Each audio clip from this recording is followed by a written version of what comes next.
Welcome to my channel. நம்ம இன்றைக்கி பார்க்க போகிறது ஒரு சூப்பரான ஒரு ப்ரௌன் ப்ரெட்டை வச்சு ஒரு ப்ரெட் டோஸ்ட்டு தாங்க பார்க்க போகிறோம். அதுக்கு உள்ள ஒரு ஸ்டஃபிங் ரெடி பண்ணலாம். அந்த ஸ்டஃபிங் எப்படின்னு பார்த்துடலாம் வாங்க. இப்போ நான் ஒரு கடாயில் எண்ணெய் ஊற்றிருக்கேன். எண்ணெய் சூடாகட்டும். ஒரு 2 பெரிய சைஸ் வெங்காயத்தை நான் நல்லா சாப் பண்ணி வச்சுருக்கேன். அதை நல்லா அது கூட சேர்த்துக்கோங்க. சேர்த்து நல்லா வதக்கி விட்டு, ரொம்ப வதங்கணும்னு அவசியம் இல்லைங்க. அது பச்சை வாடை போனால் போதும். அந்தளவுக்கு லேசாக வதக்கி விட்டுக்கோங்க. இப்போ அது வதங்கினதுக்கப்புறம் நல்லா இந்தளவுக்கு வதங்கணும். இந்தளவுக்கு வதங்கினதுக்கப்புறம் அது கூட நான் ஒரே ஒரு பச்சை மிளகாவை சின்ன சின்னதாக கட் பண்ணி போட்டிருக்கேன். அதுவும் நல்லா வதங்கட்டும். அப்புறம் ஒரு 2 சைஸ் பெரிய சைஸ் தக்காளியை வந்துட்டு நான் கட் பண்ணி போட்டிருக்கேன். உங்களுக்கு தக்காளி இஷ்டம் இல்லை அப்படின்னா தக்காளியை ஸ்கிப் பண்ணிவிட்டு கூட ஒரு ஆனியன் சேர்த்துக்கோங்க. கொஞ்சமாக ஒரு 2 ஸ்பூன் அளவுக்கு வினிகர் மட்டும் சேர்த்துக்கோங்க, போதுமானது. இப்போ அந்த டைமில் தக்காளியை ஸ்கிப் பண்ணிக்கோங்க. அவ்வளோதாங்க. இது நல்லா வதங்கிருச்சு. இது வதங்குற சமயத்தில் நான் ஸ்வீட் கார்னும் கேரட்டும் எடுத்து வச்சுருக்கேன். கேரட் வந்து ரொம்ப சின்ன சின்னதாக கட் பண்ணிக்கோங்க. ஏன்னா இது ரொம்ப வேகாதுங்க. அதனால் ரொம்ப நீங்கள் பெருசு பெருசாக நறுக்குனிங்கன்னா வேக டைம் ஆகும். அதனால் இப்போ குட்டியாக நறுக்கியிருக்கேன். போதும். ஒரு 2 செகண்ட் வதங்கினா போதுங்க. இப்போ அது கூட 1 ஸ்பூன் அளவுக்கு சோயா சாஸ் சேர்த்துருக்கேன் நான்.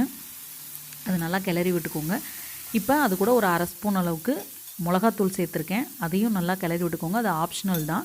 இப்போ ஒரு 1/2 ஸ்பூன் அளவுக்கு சுகர் சேர்த்துருக்கேன் நான். அந்த சுகர் சேர்த்துக்கோங்க. அது கொஞ்சம் ஃப்ளேவர் தூக்கி கொடுக்கும், நல்லா இருக்குங்க, டேஸ்ட்டாகவும் இருக்கும். அதுக்காக இப்போ அது கூட மல்லிச்செடி சேர்த்துக்கலாம். சேர்த்து நல்லா கிளறி விட்டுக்கோங்க. உங்களுக்கு பிடிச்சிருந்துச்சுன்னா லாஸ்ட்டாக கொஞ்சமாக சாட் மசாலா இருந்தால் சாட் மசாலா சேர்த்துக்கலாம். நான் சால்ட்டு சேர்த்துருக்கேன். சேர்த்துட்டு நல்லா கிளறி விட்டுக்கோங்க. இப்போ அது எல்லாமே ஒன்றோட ஒன்று நல்லா கிளறி வரணும். அவ்வளோதாங்க. நம்ம ப்ரெட்டுக்கு உள்ளே வைக்கிற ஸ்டஃபிங் ரெடி ஆயிடுச்சு. இப்போ வாங்க ப்ரெட்டை டோஸ்ட் பண்ணிக்கலாம்.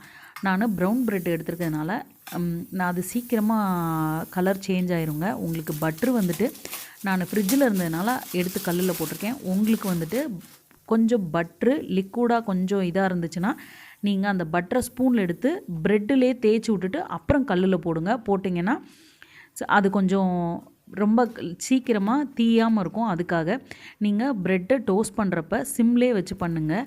இல்லைன்னா சீக்கிரமாக இந்த மாதிரி தீஞ்சு போயிடும். அதனால் இப்போ நான் ப்ரெட்டை விட பெரிய சைஸில் சீஸ் இருந்ததுனால கட் பண்ணி சேர்த்துக்கிட்டேன்.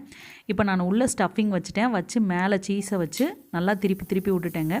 இதே மாதிரி இன்னும் 2-3 ஸ்லைஸ் அதே மாதிரி நான் ப்ரெட்டை நல்லா டோஸ்ட் பண்ணி எடுத்துக்கிறேன். அது நல்லா டோஸ்ட் ஆனதுக்கப்புறம் உள்ள வெஜிடபிள் நம்ம மிக்ஸ் பண்ணி வச்சுருக்கோம் இல்லையா, அதை அது கூட சேர்த்துக்கலாம். இது உங்களுக்கு இது வந்துட்டு நல்லா வதக்கி விட்ட காய்கறிகளெல்லாம் உள்ளே வச்சு நம்ம ஸ்டஃபிங் பண்ணியிருக்கோம். உங்களுக்கு இந்த சீஸ் எல்லாம் பிடிக்கல அப்படின்னா நீங்கள் வெஜிடபிள் இதே மாதிரி கேரட்டு, ஸ்வீட் கார்னு இந்த மாதிரி இருந்துச்சுன்னா இதை வந்து நல்லா கட்டியாக கர்ட் இருந்துச்சுன்னா அதோட மிக்ஸ் பண்ணி அதை மாதுளம்பழம் எல்லாம் கொஞ்சம் போட்டு நல்லா கிளறி அதையும் கூட உள்ளே வச்சு சாப்பிட்லாங்க. அதுவும் சூப்பராக இருக்கும். டேஸ்ட்டு வேறு லெவலில் இருக்கும். அதுவும் ஒரு தடவை ட்ரை பண்ணி பாருங்கள். குழந்தைங்களுக்கு இந்த மாதிரி சீஸு வெஜிடபிள் இதை வச்சு ப்ரெட்டு கொடுத்தீங்கன்னா நல்லா விருப்பமாக சாப்பிடுவாங்க. இது இல்லாமல் ஸ்வீட்டு கூட நீங்கள் ட்ரை பண்ணலாங்க. இதே இதில் ப்ரெட்டை மட்டும் டோஸ்ட் பண்ணிவிட்டு உள்ளே ஸ்வீட்டு வச்சும் கொடுக்கலாம். இதே மாதிரி இன்னொரு வீடியோவில் மீட் பண்ணுறேன். Thank you so much.